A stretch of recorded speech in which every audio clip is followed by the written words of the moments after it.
बिहार में एक बार फिर से नीतीश कुमार की लागू की गई कानून शराबबंदी की समीक्षा की मांग उठने लगी है।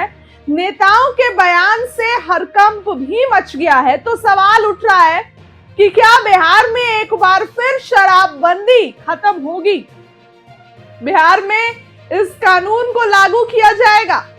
अब ये मांग क्यों उठ रही है और इस मांग के पीछे का कारण क्या है, वो आपको विस्तार से बताती हूँ। सबसे पहले तो आपको बताऊं कि बिहार में शराबबंदी कानून लागू है, लेकिन इस शराबबंदी कानून के विफल होने के पीछे के कारण सत्ता पक्ष के लोग बता रहे हैं। एनडीए में घटक दल जीतन राम मांझी ये कहते हैं कि बिहार में शराबबंदी का कोई फायदा नहीं है। अगर इनको शराबबंदी करनी है तो गुजरात मॉडल में करें।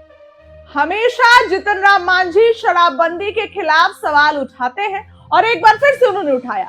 उसके बाद दूसरी बड़ी चीज जो शराब खुलने पर जोर दे रही है, एनसीईआर की रिपोर्ट, राष्ट्रीय आर्थिक अनुसंधान परिषद के एक अध्ययन के अनुसार बिहार को शराबबंदी खत्म कर देनी चाहिए, क्योंकि ये महिलाओं के खिलाफ हिंसा को बढ़ने से रोकने में नाकाम रही है।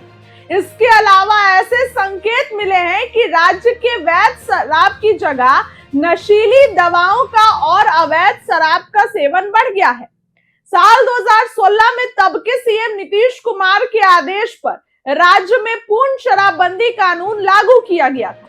हालांकि सरकार में शामिल दलों के नेता भी शराबबंदी पर सवाल उठाते रहे। नीतीश कुमार की राह पर चलते हुए सम्राट चौधरी ने भी शराबबंदी कानून लागू रखने का आश्वासन दिया।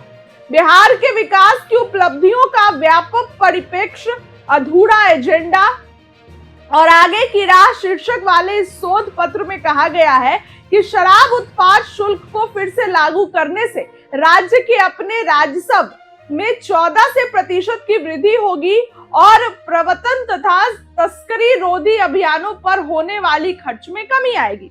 इंडियन पॉलिसी फोरम में प्रस्तुत इस पत्र में कहा गया कि अप्रैल 2016 में शराबबंदी कानून लागू करने का मुख्य उद्देश्य यह विश्वास था कि शराब घरेलू हिंसा का एक बड़ा कारण है और घरेलू संसाधनों का बेहतर उपाय हो सकता है। महिलाओं के समूहों ने इसका समर्थन किया। हालांकि पर्याप्त आंकड़ों के मूल्यांकन से पता चलता है कि बिहार में महिलाओं के खिलाफ रिपोर्ट किए गए अपराधों में कमी आई ही नहीं, बल्कि शराबबंदी की बाद की अवधि में ये मामले और बढ़ गए हैं।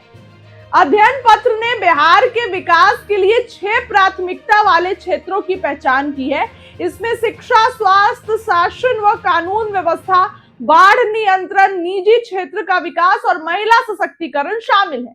यह पत्र राज्य के सार्वजनिक ऋण की स्थिति का आकलन करता है और मजबूत राजस्व जुटाने तथा कुशल खर्च के माध्यम से विकास पहलों को वित्तपोषित करने के रास्ते सुझाता है। तो क्या बिहार में एक बार फिर शराबबंदी खत्म हो जाएगी? क्योंकि इसका फायदा नहीं है, महिलाओं का उत्पीड़न बढ़ा है शराबबंदी के बाद भी। तो ये रिपोर्ट में बहुत कुछ दर्शाता है। फिलहाल आपको क्या लगता है? अपनी राय कमेंट में जरूर रखें।